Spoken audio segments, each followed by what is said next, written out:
tokantrano mikorotana, vady maditra, zanaka sarotra dezaina, arao ny fandarana tokantrano sy ny fiarahamonina, andraisanao torohevitra, vahaolana,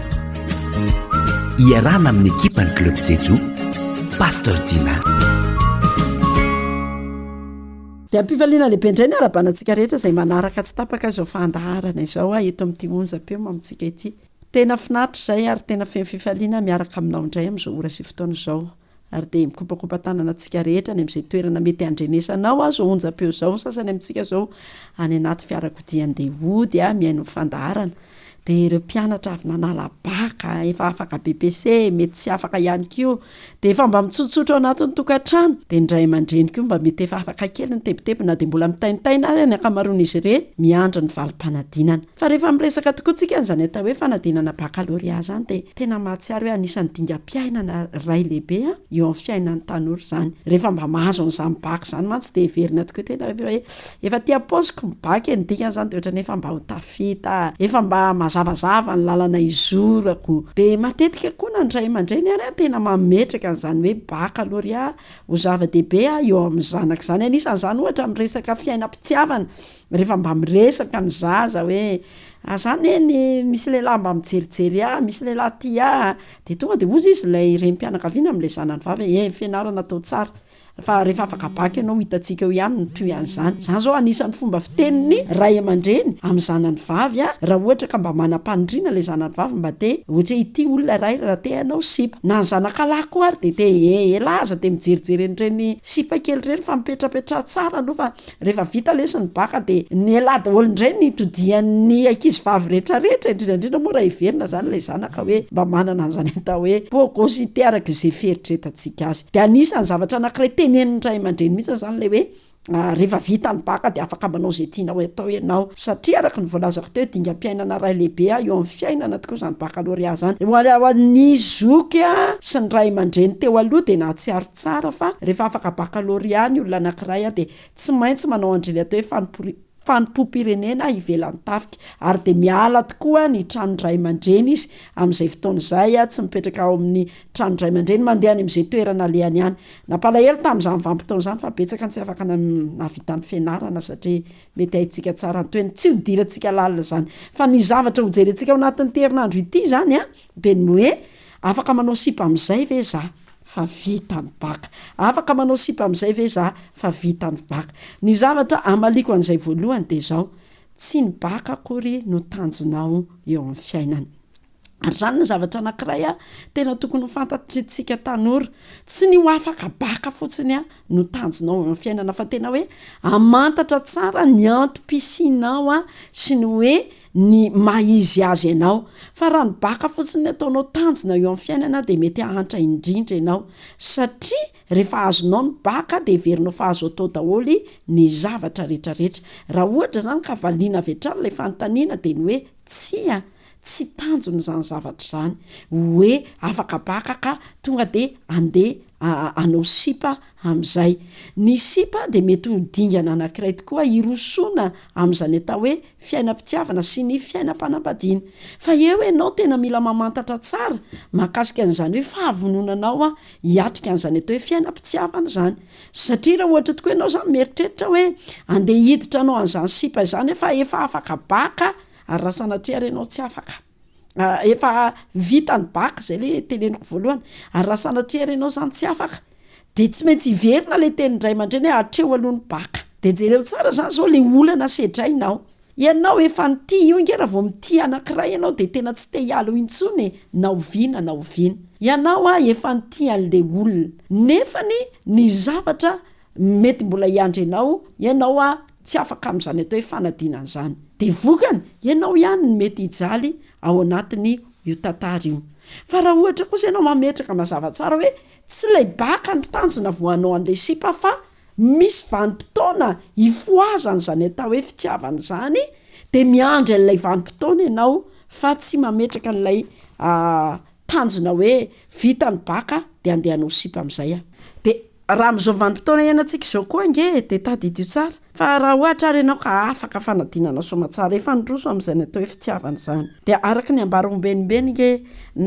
raha le lanja ilay fanadinana baccalauréat zay misy antsika ankehitriny ampitahaina tokoa amin'izay hoe tena asa mety azy dia fantatsika tsara fa tena ambany dia ambany tsy mahalasa lavitra ka raha mametraka ny tanjona zany ianao eo amin'ny fiainanao hoe rehefa afaka baka dia anao sipa amin'izay dia na hoe rehefa vita ny baka dia anao sipa amin'izay dia raha sanatry tsy afaka baka ianao dia raha ohatra sanatry raha dia afaka baka ary ianao dia mety hopotika koa ny hoavinao raha le baka ny nataonao zava-dehibe hoe ity ihany ny tena sakana tsy nafahako nanao an'izany sipa izany nandritry ny fotoana maro io zany tokony ho fantatsika tanora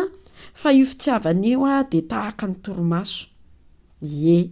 ohatra ny torimaso rehetrarehetra misy hoe mila valo ora arakaraky ny olona no matory izay izy vao mifo fa raha mifo alohan'izay izy dia somary ondrakondrafana dia hitantsika tsara reny olona hoe taitra tsy tamin'ny lerany reny dia zay le ataon'ny tanora hoe miditra tsy amin'ny lerany angambany tsy fantatro dia rehefa amin'izay tokoa ny zavatra miainanao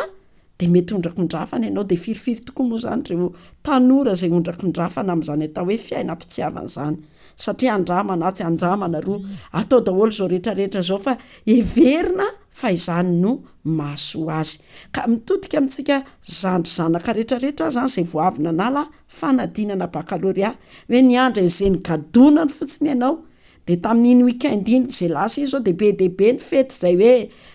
manala azy vita baka dia izay vehivavy rehetrarehetra hitanao tao ve dia tonga dia vaozy izy nao ity zany no tena anjarako satria tena lay baka ny nandrasako nefa mety sy iny ny anjaranao na ianao zany zao iroso amin'ny atao hoe vakansa dia izay vehivavy rehetra hitanao ataka zany koa ny vehivavy mahita lehilahy na mahita tovolahy ka tonga dia hipetahana daholo zay hita rehetrarehetra fa efa ela mihitsy ny nandrasako mba teo amin'ny couple dia iny ianao manao publication hoe tsy sery hoe en couple amin'izay amin'izao fotoana izao satria vita ny baka hitondra soanao ve izany zavatra izany zany ilay ifampizarantsika mihitsy ny eto amin'ity fandaran'ity ifampitaizaintsika hoe tsy tanjona izany zavatra izany kanefa koa ahoana indray ary mety misy koa ary nefa n'izany zao no hoe tsy niteneniny ray aman-dreniny an'izany zavatra izany izy fa nandritry ny fiainany hitantsika tsara fa mbola any monsieur G dia efa nisy nanao an'izany atao hoe sipa zany efa nanao sipa izy dia nangalatra nanao sipa izy ka rehefa tonga tokoa zany niteny amin'ny ray aman-dreniny izy dia hiandry an'ity fahavitany baka ty amin'izay izy niteniteny sangy ary mamaka efa nanao sipa efatry ny ely dia ahoana indray ireny ankizy ireny zava-dehibe aloha ny fitsoranao amin'ny ray aman-dreninao sy ny fizaranao an'izany amin'ny ray aman-dreninao fa saingy izao mbola averiko foana hoe ianao ihany mila mametraka tsara ny fanontaniana ao anatinao ao hoe efa mifo ve le fitiavako tena efa tonga ara-potoana ve efa tena hoe tokony ao anatin'io vanim-potoana tena hitiavanao io ve ianao kanefa na izany naty izany ary ety ampamaranana koa efa atsidiko sahatra fara-pitsy mbola toizantsika izao fandarana izao na izany naty izany ary nge tsy fahadisoana avy hatrany koa reny hoe ianao miresaka amin'ankizy lahy na ianao miresaka amin'ankizy vavy ary tsy miandry baka akory izany zavatra izany satria azo atao tsara ny fampizara fitiavana tsy misy na inonina tsy misy famotehana fiainana na dia tsy manana baccalauréat ianao na dia tsy nanala baka ary ianao rehefa mametraka mazava tsara ny tanjom-piainanao hoe ianao dia mibanjina no avinao mandrakariva eo ampanataterahana ny fiainanao sy no avinao voafetra ny fotoanantsika fa dia izay no azona tolotra tamin'ity androny ity raha fitinyko izany dia izao aza dia maimaiky sao dia ianao izany dia niteny hoe vita ny baka libre amin'izay la voix manomboka androany tsy le baka akory ny zava-dehibe mbola dingana anankiray raha atao misy ary zao amin'izao vanim-potoana iainantsika zao mety sy hitovy tamin'ireo ray aman-drenitsika taloha ray aman-drenitsika taloha ohatra mety manana baccalauréat fa efa directeur izy ankehitriny fa raha baccalauréat dia hainao tsara izay mety ho lanjan'izany hiatrehinao ny fiainanao tsy tanjona akory izany zavatra izany fa raha izy hoe navita dingana anankiray zanatohatra anankiray indray ianao eo amin'ny fiainana nefa mbola betsaka reo tohatra tsy maintsy jiavinao dia tandremy tsara fa sao dia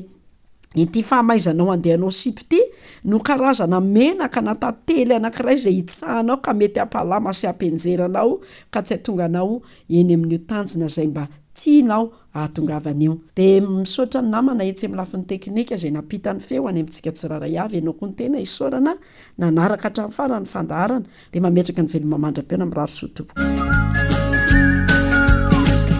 tokantrano mikorotana vady maditra zanaka sarotra dezaina arao ny fandarana tokantrano sy ny fiarahamonina andraisanao torohevitra vahaolana